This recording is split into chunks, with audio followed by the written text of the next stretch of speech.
Hello दोस्तों, फिर से आप लोगों के बीच में शुभरात्रि। आज की वीडियो में हम लोग पढ़ेंगे कि खनिज किसे कहते हैं और अयस्क किसे कहते हैं।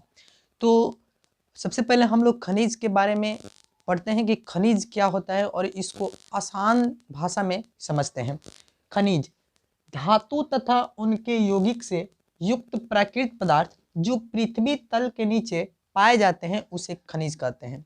बोले धातु तथा उनके यौगिक से युक्त प्राकृतिक पदार्थ जो पृथ्वी तल के नीचे, ठीक है, जो पृथ्वी है उसके, मान लीजिए ये पृथ्वी है, उसके तल के नीचे जो पाए जाते हैं उसी को हम लोग कहते हैं खनिज।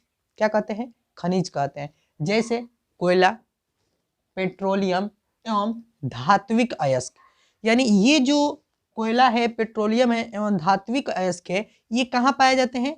तो पृथ्वी तल के नीचे पाए जाते हैं। उसी को हम लोग क्या बोलते हैं? खनिज कहते हैं। समझ में आ गया? उसके बाद हम लोग अयस्क को देखते हैं। जिस खनिज से धातु आसानी से एवं कम खर्च में प्राप्त कर सके उसे हम लोग अयस्क कहते हैं। यानी जिस खनिज से धातु आसानी से क्या किया जाता है? प्राप्त कर लिया जाता है और कम खर्च में, ठीक है, उसे हम लोग क्या कहते हैं? अयस्क कहते हैं। समझ में आ गया? यानी खनिज वो होगा, ठीक है, तो उस खनिज को कम खर्च में क्या करते हैं? धातु प्राप्त कर सकते हैं, उसी को हम लोग क्या बोलते हैं?